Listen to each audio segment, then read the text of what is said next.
Hello friends, my name is Lee and I create videos about photography as an art and as a lifestyle. Today I have an exciting new project to share with you. You may have seen that I recently traveled to New York City to attend B&H's Build Expo 2025.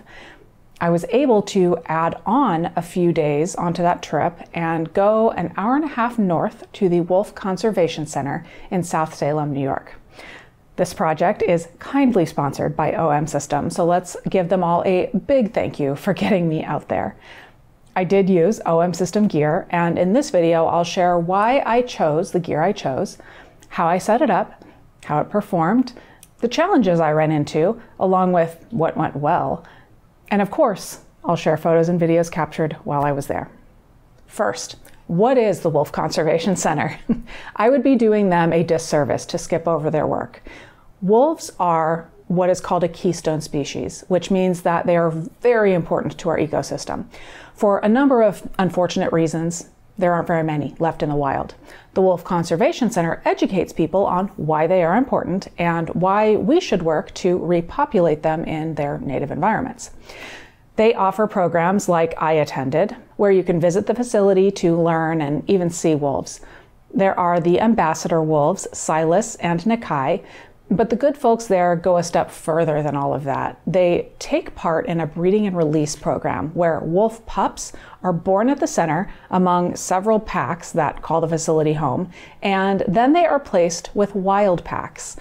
It's all quite complicated, and I don't want to take too much time to discuss it in this video, but know that I am in awe of the work that they do. I will link to them in the description of this video if you want to learn more about them or even visit them. Everyone there was so kind and knowledgeable. I recommend a visit. All right, let's get into the photography by discussing the gear that I chose to bring. I chose all OM system gear. I chose the OM1 Mark II and the OM5.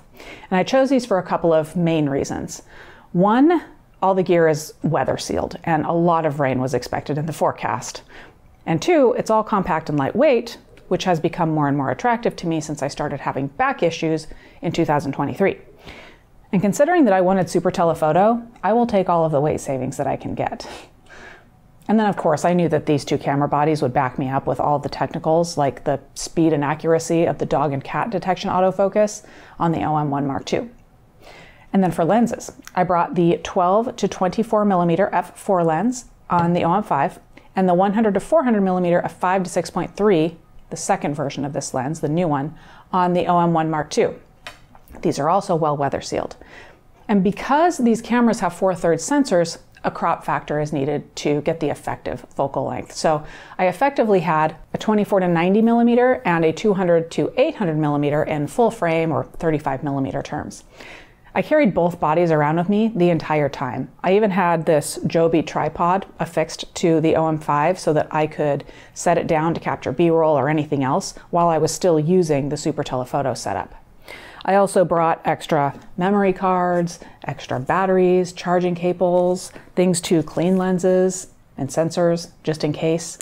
This trip was a once-in-a-lifetime experience, and I didn't want to be waylaid by something stuck to my sensor or a smudge on my lens. I also brought a larger tripod, my Peak Design carbon fiber travel tripod, but I didn't end up using it. Because this was a part of a two-part trip by plane, I had extra gear with me, so I chose to use my Pelican 1535 Air case. And that stayed in my rental car while I was at the center, and I just walked around with my cameras. Let's talk settings. On both cameras, I used natural picture mode and auto white balance. This combination was perfect. I didn't even adjust colors at all in post-processing. I had in-body image stabilization turned on. On the OM1 Mark II, which was my main camera, I used shutter priority and adjusted that for the situation. I also set the camera to burst mode, capturing 10 photos per second. The camera can do more than that, but I just didn't need it. These animals don't move that fast in this kind of environment, and I saved space on my memory card. And then I used continuous single point autofocus, but I had dog and cat detection turned on, which would override the single point when there was a wolf detected. On the OM5, I used aperture priority because I used it mainly for nature photos and for video. I had the camera set to single shot and single point autofocus. I even used high resolution mode on the OM5 for a few photos. Even though I was there for the wolves, I'm from the desert, so being in this very different and lush environment was quite the novelty to me. Now, challenges. There are always challenges. That's where your know-how as a photographer comes in. You have to be quick and experienced with your camera. You have to know how to set it and what to expect from it. And a little persistence never hurt anyone. The main challenge was the fences. The enclosures are made of chain link. I was at the center for close to 24 hours, and only during 2 of those hours were the little windows in the fences opened for us to photograph through. So I could either not take photos or try to work around the fencing. So the best case for me was to get as close as I could to the fence and photograph the wolves that were further away from the fence. That worked really well. And unless you really look for it, you can't tell that the fence is in there for most of the shots. Now, I would rather have the photos to share with everyone than not have photos, so I did capture photos where the fence was prominent sometimes. These make me recall the feeling that I had being so close to the wolves. If you've watched this channel for any length of time, you will know that I love animals, so this was a huge, exciting experience for me. And actually, there is one photo where the wolf got close to me while the windows were open, so this isn't through the fencing, but you can see the side of the enclosure. I used generative erase in Lightroom to get rid of it. It worked so well. Another challenge to my photography was that these animals, they're shy.